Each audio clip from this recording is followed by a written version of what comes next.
नमस्कार दोस्तों, मैं अंकित सिंह गोलू अपने YouTube चैनल में आपका बहुत बहुत स्वागत करता हूं। दोस्तों, मैं 2013 से लेकर के अभी तक ऑफलाइन शैक्षणिक संस्थान के माध्यम से अध्यापन कार्य में निरंतर कार्यरत रहा हूं।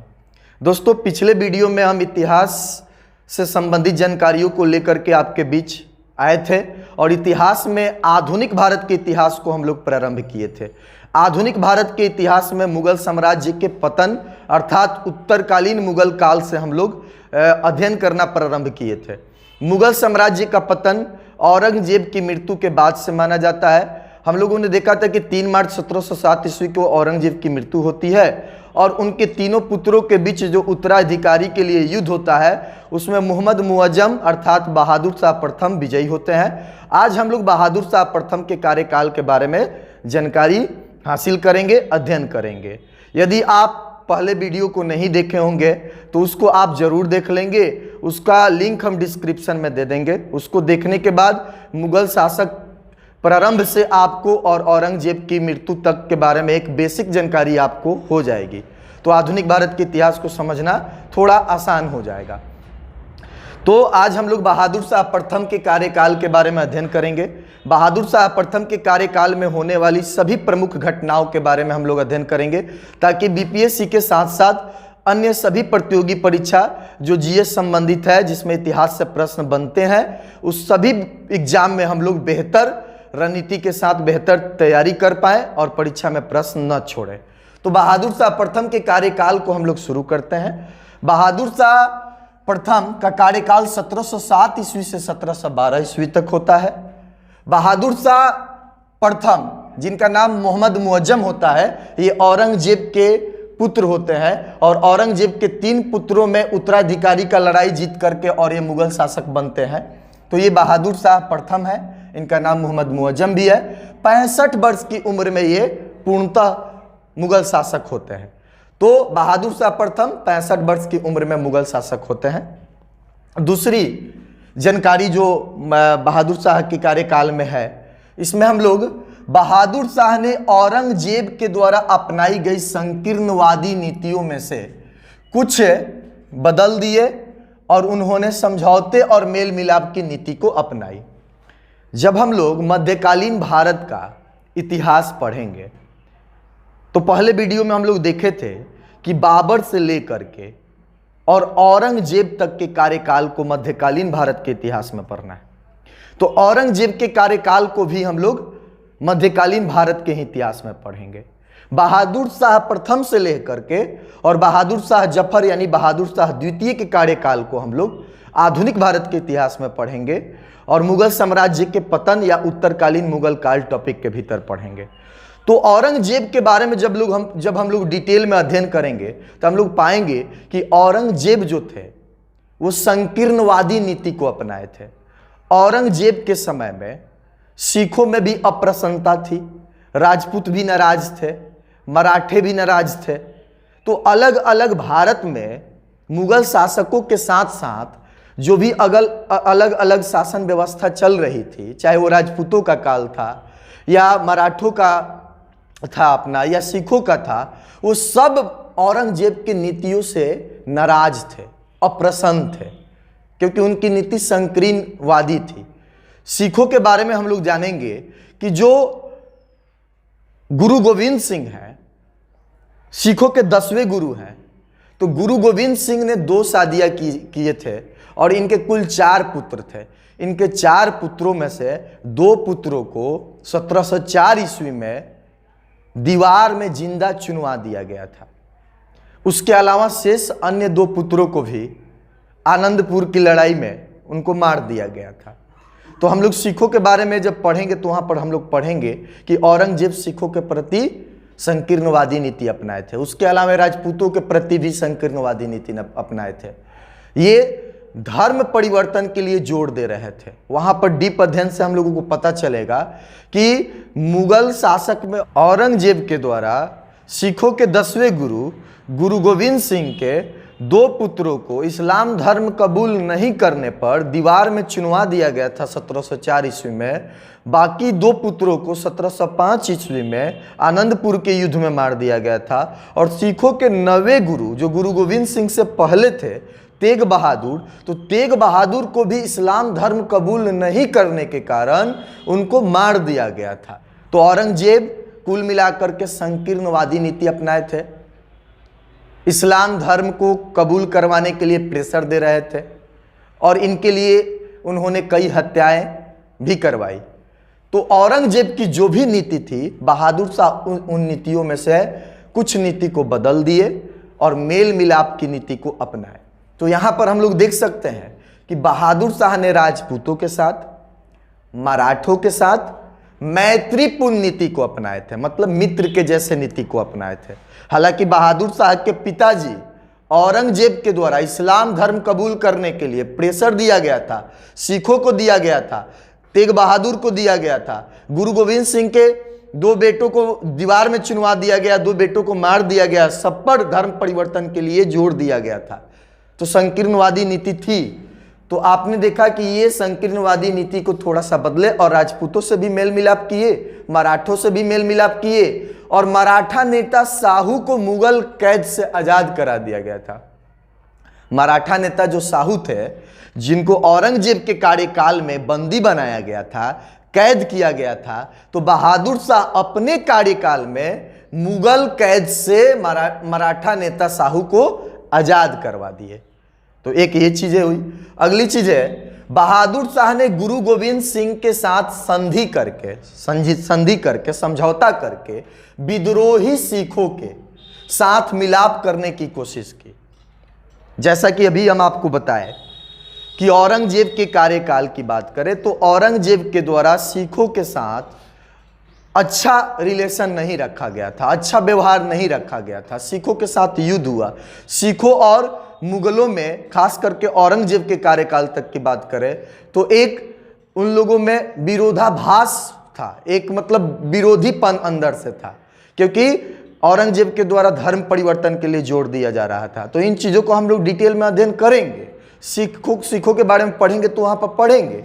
तो सिखों के जो 10वें गुरु थे गुरु गोविंद सिंह, औरंगजेब की मृत्यु के बाद ये बहादुर शाह प्रथम को, तीनों जो औरंगजेब के पुत्र थे उनके बीच जो उत्तराधिकारी का लड़ाई हुआ, उनमें बहादुर शाह प्रथम को ये सहयोग किए थे, मदद किए थे।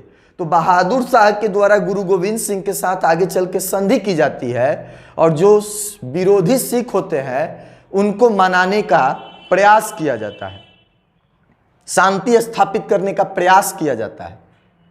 तो मेल मिलाप करने की कोशिश यहां पर की गई। किंतु गुरु गोविंद सिंह की मृत्यु के बाद बंदा बहादुर, गुरु गोविंद सिंह की मृत्यु के बाद हम लोग पढ़ेंगे कि जो गुरु वाला सिस्टम था, गुरु वाला पद्धति था, वो खत्म हो गया और गुरु गोविंद सिंह के बाद उनका एक शिष्य बंदा बहादुर जो कश्मीर का रहने वाला था, तो उन्होंने क्या किया, उन्होंने सिखों का नेतृत्व करना शुरू किया, सिखों का नेता बना बंदा बहादुर। और बंदा बहादुर ने गुरु गोविंद सिंह के मृत्यु के बाद सिखों के साथ मतलब अपने सिख समुदाय को लेकर के और बगावत कर लिया, मतलब कि मुगलों के साथ मेल मिलाप वाला व्यवहार रखना पसंद नहीं किया।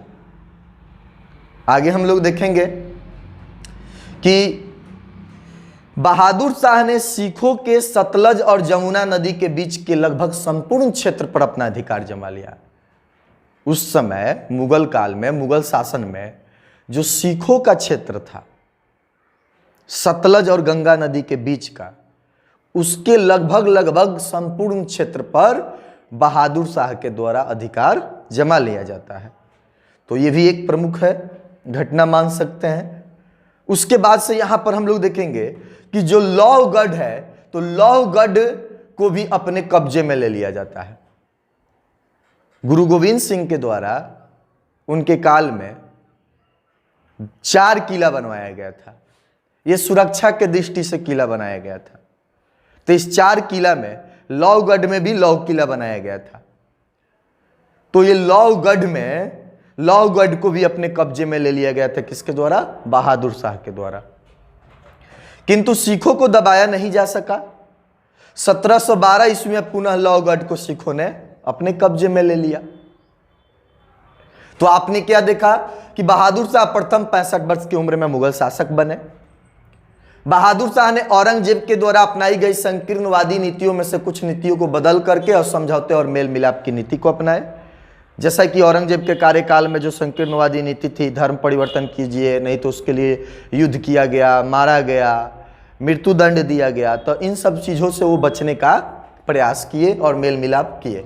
यहाँ पर आप देखेंगे कि प्रारंभ में वो राजपूतों से भी मेल मिलाप रखे हैं, उसके बाद से मराठों से भी मेल मिलाप रखे हैं, और मराठा नेता साहू को औरंगजेब के कार्यकाल में बंदी बना के रखा गया था, उनको आज़ाद भी करवा दिए।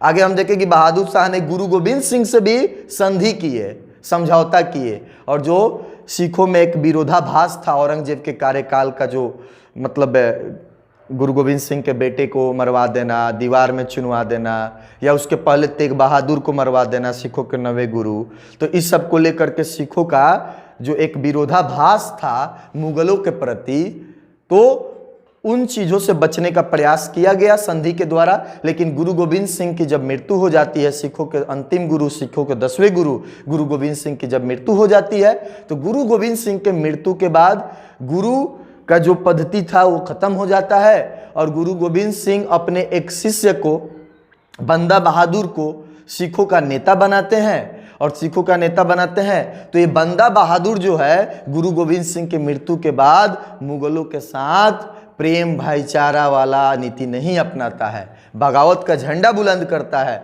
उसके बाद से मुगलों और फिर सिखों के बीच फिर अपना जो भी लड़ाई है, युद्ध है, विरोधाभास है, ये उत्पन्न शुरू होता है। और यहाँ पर आप देखेंगे कि सिखों ने सतलज और यमुना नदी के संपूर्ण भाग पर कब्जा कर लेते हैं। उसके बाद से लौहगढ़ पर भी कब्जा कर लेते हैं। लौहगढ़ में लौह किला बनाया गया था, 4 किला बनाया गया था गुरु गोविंद सिंह के द्वारा, तो 4 किला में एक लौहगढ़ में भी किला था, इस पर भी कब्जा कर लिया जाता है, किंतु सिखों को दबाया नहीं जा सका। 1712 ईस्वी में लौहगढ़ सिख अपने कब्जे में ले लेते हैं।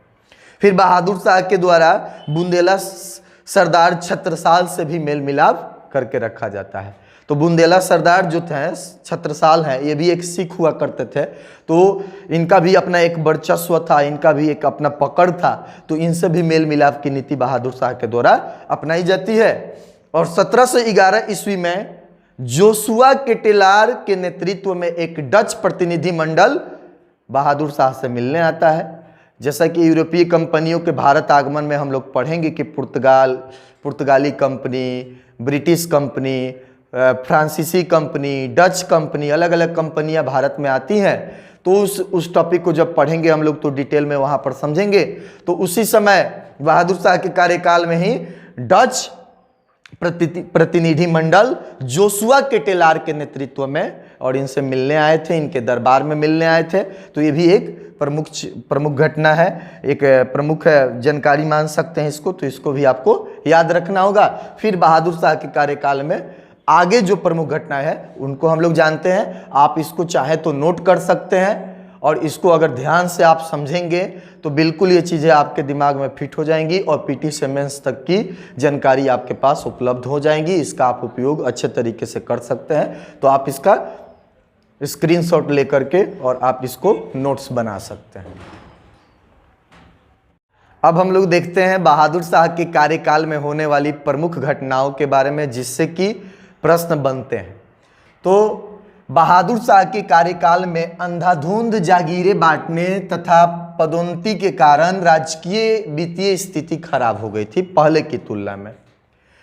बहादुर शाह के कार्यकाल में अंधाधुंध जागीर बांटा गया था। अंधाधुंध जागीर का मतलब होता है राजा महाराजाओं के द्वारा दी जाने वाली बांटी गई जमीन जायदाद या जो भी पुरस्कार स्वरूप धन दौलत दिया जाता है उसको जागीर कहा जाता है। तो अंधाधुंध जागीर बांटने के कारण और पदोन्नति के कारण, प्रमोशन के कारण, इनके कार्यकाल में जो भी इनके अधीनस्थ अधिकारी थे या जो भी इनके कार्यकाल में काम करने वाले सेवक थे, तो उनकी पदोन्नति करने के कारण और अंधाधुंध जागीर बांटने के कारण राज्य की वित्तीय स्थिति पहले की तुलना में बहुत खराब हो गई थी। इतिहासकार खौफी खां ने बहादुर शाह को शाह ए बेखबर कहकर पुकारा था।